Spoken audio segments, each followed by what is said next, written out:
तो अगेन हम लोग आ चुके हैं नए वीडियो में, और ये फिर वही क्वेश्चन जो हम लोग फर्स्ट वीडियोस में लेक्चर्स में देखे थे, जहाँ पे हम लोग 2026 के जनवरी अटेम्प्ट में सेशन 1 में 21 जनवरी का जो मॉर्निंग शिफ्ट था उसमें 5 क्वेश्चन हम लोगों ने सॉल्व करा था। बोर्ड पे स्पेस कम होने के कारण और वीडियो थोड़ा लेंदी हो जाता, लंबा हो जाता, तो बच्चे वहाँ इंटरेस्ट नहीं ले पाते हैं वीडियो देखने में। तो वीडियो का ड्यूरेशन कम हो, इसलिए हम लोग अलग अलग वीडियो, छोटा छोटा वीडियो लेके आ रहे हैं, जिसमें पहला वीडियोस में आपने लेक्चर्स में देखा 5 क्वेश्चंस था। अगेन अगला वीडियोस जो लेक्चर्स हम लोग लेके आए इसमें सेशन 1 के ही 21 जनवरी मॉर्निंग शिफ्ट का ही नेक्स्ट 4 क्वेश्चन है उसी शिफ्ट का जो हम लोग पीछे वाले वीडियो में करे थे, ध्यान दीजिएगा। तो इसमें सबसे पहला क्वेश्चन हम लोग आज आ रहा है, ये है मैग्नेटिज्म का। ठीक, ध्यान दीजिएगा, देखिएगा ये क्वेश्चन क्या है एक्चुअली मैग्नेटिज्म। इस क्वेश्चंस में आपको बहुत ज्यादा इजी है, कुछ ज्यादा नहीं है क्वेश्चंस में, बस देखते जाइए कि क्वेश्चंस में है क्या है ना, पूछ क्या है हमसे।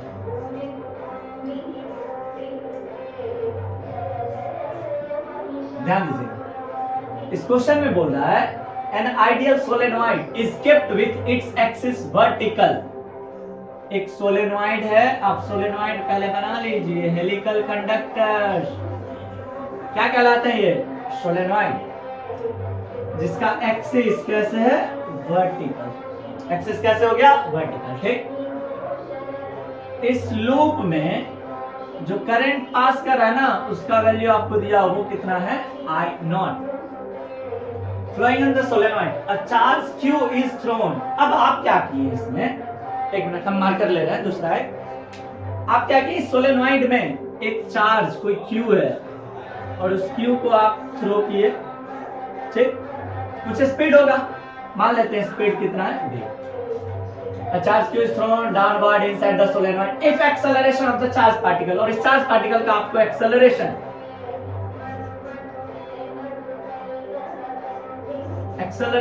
वो कितना दिया हुआ है, ध्यान दीजिएगा, देखिएगा। तो आपसे पूछ रहा है कि इस A का वैल्यू कितना होगा। पहले देखिए क्वेश्चन में एक्चुअल है क्या, एक चार्ज है और इस चार्ज का कुछ मास भी होगा, हम मास मान लेते हैं, वो कितना है m।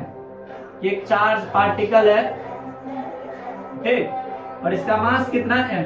तो अगर मास m है तो नीचे जो इसका वेट लग रहा होगा वो कितना लगेगा, m इंटू जी।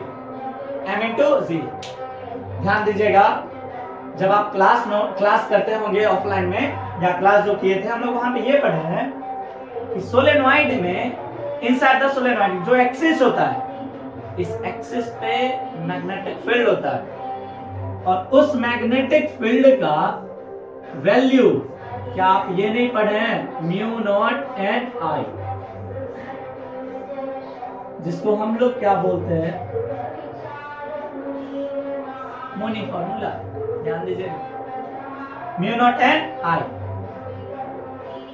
अब यहां देखिए कि जब ये चार्ज पार्टिकल था, चार्ज पार्टिकल मैग्नेटिक फील्ड में एंटर किया, और जैसे ही आप ये भी पढ़े होंगे कि मैग्नेटिक फील्ड में कोई चार्ज एंटर करता है तो उस पर फोर्स लगता है, और उस फोर्स का formula that is F B हम लिख रहे हैं मैग्नेटिक फील्ड, और वो आप पढ़ते हैं QVB साइन थीटा।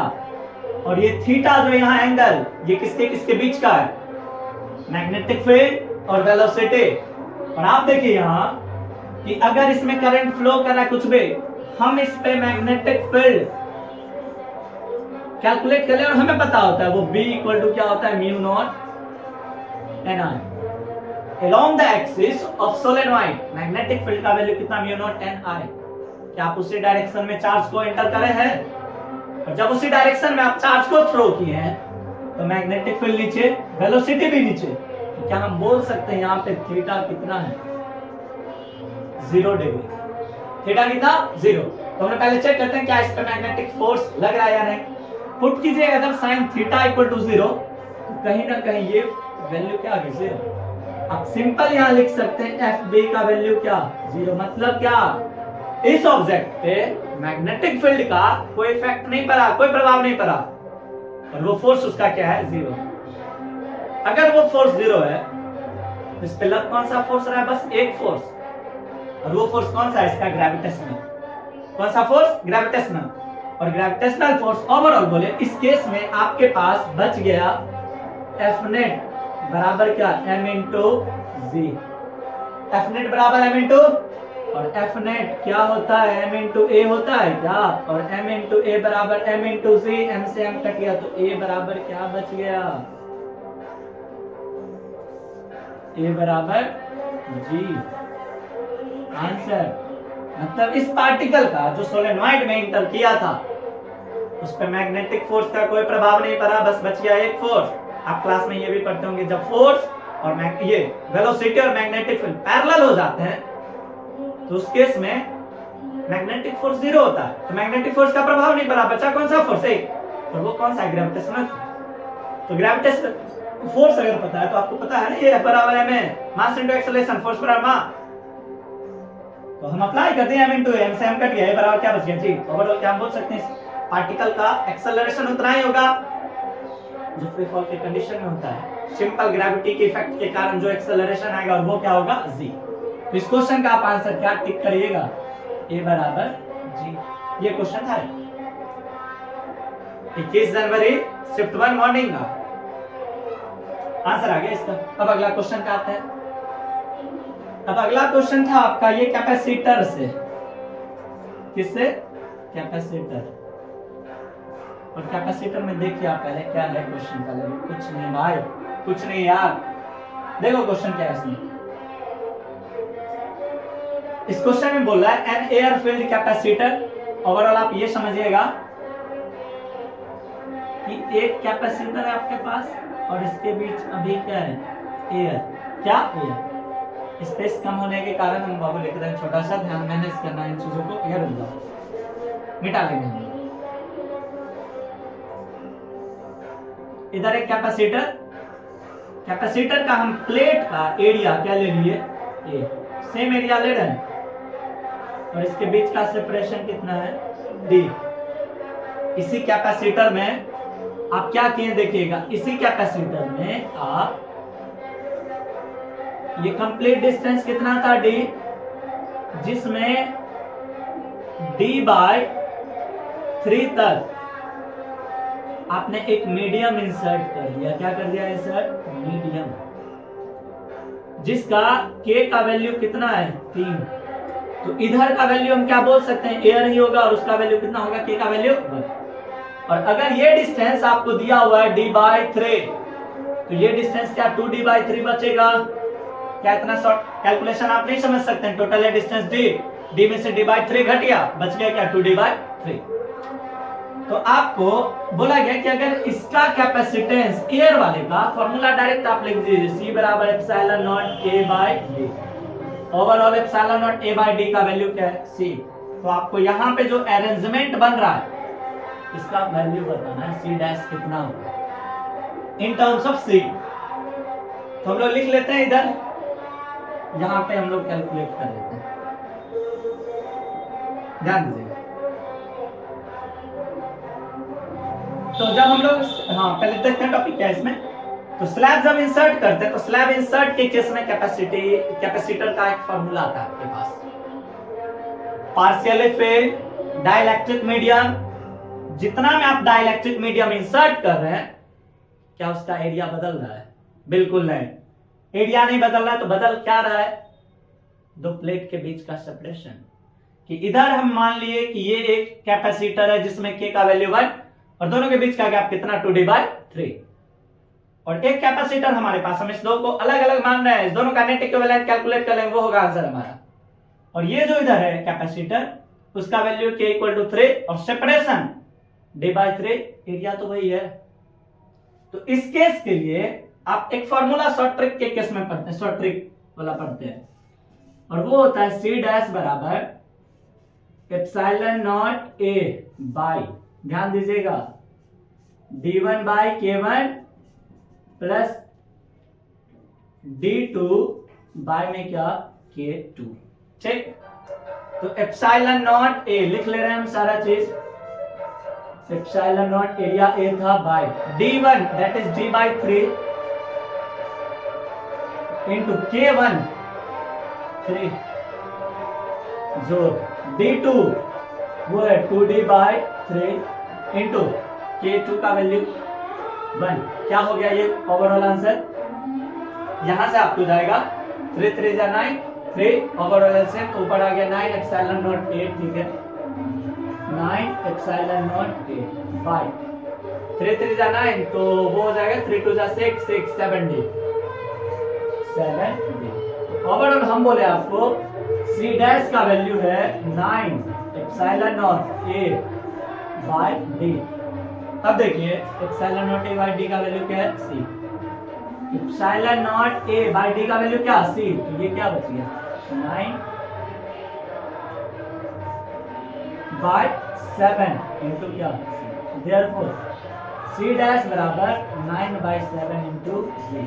क्या आपको कोई आंसर दिखा? क्या होगा इसका? D। अगला क्वेश्चन ध्यान दीजिएगा।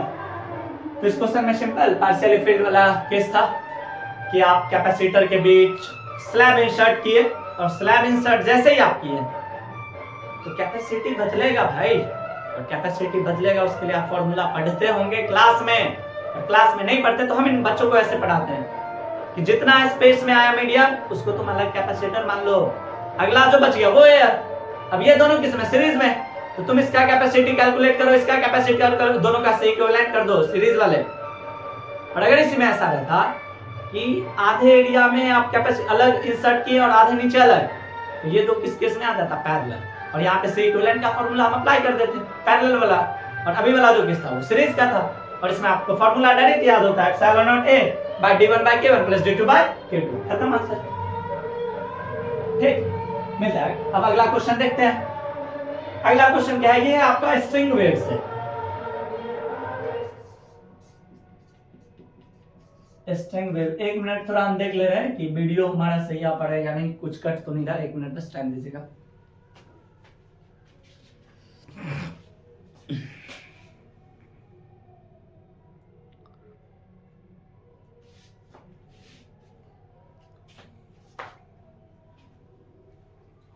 ठीक सही है सारा चीज। अगला क्वेश्चन है आपका 2 mechanical wave on strings. Overall ये आपका जो क्वेश्चन है अगला ये है स्ट्रिंग वेव से। क्लास 11th का पार्ट है वेव्स ऑसिलेशन से। तो इसमें क्या दिया हुआ है? 2 mechanical wave on strings of equal length. चलो ठीक देखते हैं।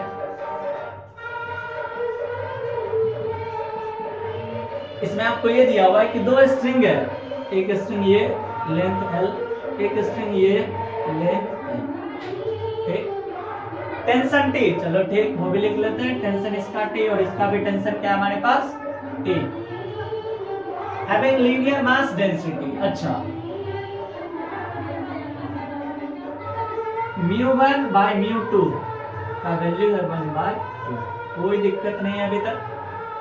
Find the ratio of time taken for a wave pulse to travel from one end to the other in both the string। अच्छा तो आपसे ये पूछ रहा है कि अगर मान लो यहाँ तुम एक वेव बना है, यहाँ पे वेव बना, इसको आप वर्टिकल डायग्राम भी बना सकते हैं, हॉरिजॉन्टल बना के आपको समझा रहे हैं ताकि इजीली समझ में। तो इस रस्सी का लेंथ L था, टेंशन T, इस रस्सी का भी लेंथ L और टेंशन T। आपसे ये पूछा जा रहा है कि इस वाले वेव को यहाँ से यहाँ आने में कितना टाइम लगेगा और इसमें अगर वेव है तो यहाँ से यहाँ आने में टाइम कितना लगेगा। ठीक तो सिंपल पहले आप ये फॉर्मूला याद रखिएगा, ये याद होगा आपको कि जब आप ये स्ट्रिंग वेव पढ़ते हैं तो वेव के केस में वेलोसिटी ऑफ वेव आप पढ़ते हैं और वो होता है अंडर रूट टी बाय में क्या mu, under root T by mu. अब देखो यहाँ हम क्या करेंगे, आपको इसमें बोला गया ना कि टाइम बताना है, टाइम का रेशियो क्या है, find the ratio of time taken for a wave pulse. मान लेते हैं यहाँ का टाइम है t1 और यहाँ का टाइम क्या है t2, यहाँ का टाइम t1 और यहाँ का टाइम t2। अब इस दो केस में डिस्टेंस तो सेम है, हम यहाँ क्या कॉन्सेप्ट अप्लाई करेंगे डिस्टेंस का। अब देखो डिस्टेंस का फॉर्मूला क्या होता है, चूंकि आप पढ़ते आ रहे हैं शुरू से यार, डिस्टेंस बराबर स्पीड इनटू क्या टाइम। देख लो इधर का डिस्टेंस क्या है L बराबर स्पीड एक मिनट रुक जाओ, यहाँ टाइम पूछा जा रहा है ना तुमसे, टाइम का कंसेप्ट अप्लाई करते हैं। छोड़ो, इधर का टाइम का फॉर्मूला क्या होता है? Distance upon speed. ठीक, डिस्टेंस कितना दिया हुआ? ये हुआ t1 और t2 क्या मानोगे? अगेन यही फॉर्मूला अप्लाई करोगे यार, डिस्टेंस अपॉन क्या? स्पीड। आपको ये पता होना चाहिए velocity of wave root under t by mu, तो vw लिखोगे तो μ1 आएगा, v2 लिखोगे μ2 आएगा। तो t1 बाय अगर हम t2 अप्लाई करें तो देखना डिस्टेंस क्या है, बाय स्पीड हम मान लेते हैं यहाँ का vw1 और यहाँ पे मान लेते हैं vw2। l बाय स्पीड क्या है? vw1। ठीक, बट्टा करोगे तो इधर मल्टीप्लाई होगा, इसका वेलोसिटी ऊपर जाएगा, वेलोसिटी ऑफ वेव तो बाय डिस्टेंस तो सेम है यार, कर दो सेम, खत्म कहानी। अब देखो यहाँ t1 बाई t2 ये किसके बराबर आया? t1 बाई t2 बराबर velocity of wave 2 bye velocity of wave 1। ठीक, अब हम लोग झूठ का परेशान होते हैं, ये आंसर सही है। इसको आप शॉर्टकट भी बना सकते थे और वो शॉर्टकट क्या होता है देखना। vw तुम्हें दिया ना t बाय म्यू, तो टाइम तुम्हें बताना था, तो टाइम क्या होगा? डिस्टेंस अपॉन स्पीड, तो टाइम इनवर्सली प्रोपोर्शनल क्या हो गया? 1 बाय वेलोसिटी ऑफ वेव, और velocity of wave root t by mu, तो म्यू ऊपर आ गया, तो t directly proportional root mu की वजह ठीक, ध्यान देना हो गया इधर। तो ओवरऑल हम लोग कितना क्वेश्चन अभी तक कर लिए? 3 क्वेश्चन, एक क्वेश्चन और अल्फा पार्टिकल। ये तो एकदम लल्लू सा क्वेश्चन यार। देखो इधर क्या है, सिंपल, इधर मान लो ये गोल्ड का न्यूक्लियस, ठीक, z बराबर 79 शायद दिया हुआ है क्वेश्चन तुम्हारे, एन अल्फा पार्टिकल। चलो ठीक, एक इधर क्या है? अल्फा पार्टिकल, हेलियम मान लो तुम इसे, आ रहा है जहां से वापस आएगा, ये डिस्टेंस r0 बताना है तुम्हें। r0 कैसे कैलकुलेट करोगे? तो यार तुम नहीं पढ़े हो क्या ये? इस डिस्टेंस को आप क्या बोलते हैं? डिस्टेंस ऑफ क्लोजेस्ट अप्रोच, और वही आपसे पूछा जा रहा है। और डिस्टेंस ऑफ क्लोजेस्ट अप्रोच का फॉर्मूला वैल्यू आप क्या माने? r0, और ये r0 का फॉर्मूला आप डायरेक्ट पढ़ते हैं और वो लिखते हैं क्या? 2k z e square upon 2k z e square upon half m d square. देखना आप ध्यान देना, क्वेश्चन डायरेक्ट मारेंगे। अल्फा पार्टिकल है भाई, इसमें काइनेटिक एनर्जी तुम्हें ये वैल्यू दिया हुआ है, ध्यान रखना, यूनिट के साथ तुमसे खेलना ही है। Mega electron volt, direct joule में काइनेटिक एनर्जी नहीं दे रखा है यहाँ, क्या है? Mega electron volt. तो आप इसको बदलिएगा, मेगा से मेगा को बदलेंगे हम सिंपल, तो वो क्या आ गया? 10 का पावर -6, और इलेक्ट्रॉन वोल्ट 1.6 × 10 का पावर -19। पुट करना है तुम्हें इसमें, क्या देखो, हाफ mv स्क्वायर की जगह क्या पुट करोगे?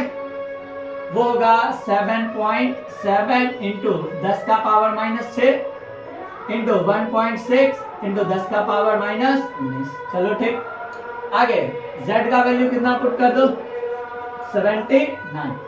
इस समय सबको कैलकुलेट करने के बाद r0 वो क्या है? 2 k का वैल्यू तुम्हें पता है 9 × 10⁹ z ले लो 79। अच्छा एक चीज कर ले क्या? हाँ ये बढ़िया रहेगा, 79, और यहाँ पे तुम क्या लिख लो अभी? e square upon half mv square है ना। हाँ तो हम इसको लिखते हैं 7.7 × 10 का पावर -6 इलेक्ट्रॉन वोल्ट। एगो इलेक्ट्रॉन से एगो इलेक्ट्रॉन बच गया, यहाँ पे कट गया, तो यहाँ पे पुट करो इलेक्ट्रॉन का, और कैलकुलेट करने के बाद ये तुम्हारा लगभग 17 पॉइंट समथिंग आता है, 10 ये नैनोमीटर में आएगा। 17 × 10 का पावर -9, डायरेक्ट इसका आंसर लिख लेते हैं।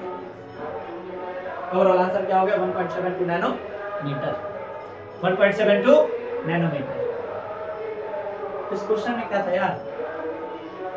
जेएनएम का फर्स्ट शिफ्ट का ये सारा क्वेश्चंस आप लोग कर रहे हैं। एक क्वेश्चन यहाँ हम लोग थोड़ा सा अटके थे, हम लोग लग रहा था कैलकुलेशन शायद गलत तो नहीं कर रहे, नहीं बिल्कुल नहीं गलत कर रहे थे हम लोग इस क्वेश्चन में। डायरेक्ट हम लोग फॉर्मूला लाके थोड़ा डेप्थ में हम लोग गए थे, डायरेक्ट इस रिलेशन से आप लोग कैलकुलेट कर सकते थे। हम बस इसलिए इलैबोरेट करके आपको बता रहे हैं ताकि आपका क्लैरिटी आए कि आप क्वेश्चंस देके एनालिसिस देके तो आपको पता चले अच्छा हम ये हमेशा कर सकते थे या हमारा सही है। आंसर इसका होगा 1/√2। ठीक, ये था हमें। तो अगेन वही, अगर वीडियो पसंद आए, एनालिसिस समझ में आए, सारा चीज क्लियर हो, क्वेश्चन का कंसेप्ट जो भी बताया जा रहा है ये सब अगर आपको समझ में आ रहा है प्लीज लाइक कर दीजिएगा एक वीडियो को लाइक करने से आपको क्या हो जाएगा, वीडियो को लाइक कर दीजिएगा, चैनल को सब्सक्राइब कर लीजिएगा और बेल आइकन भी दबा लीजिएगा ताकि नोटिफिकेशन आपके पास जल्दी आए, पहले आए। ठीक, मिलते हैं अगले वीडियो में, अगले लेक्चर में कुछ और क्वेश्चंस लेके आएंगे। अभी हम एनालिसिस का ही लगातार क्वेश्चंस आप लोगों के बीच लेके आएंगे। बहुत बहुत धन्यवाद, मिलते हैं अगले लेक्चर्स में। नमस्कार।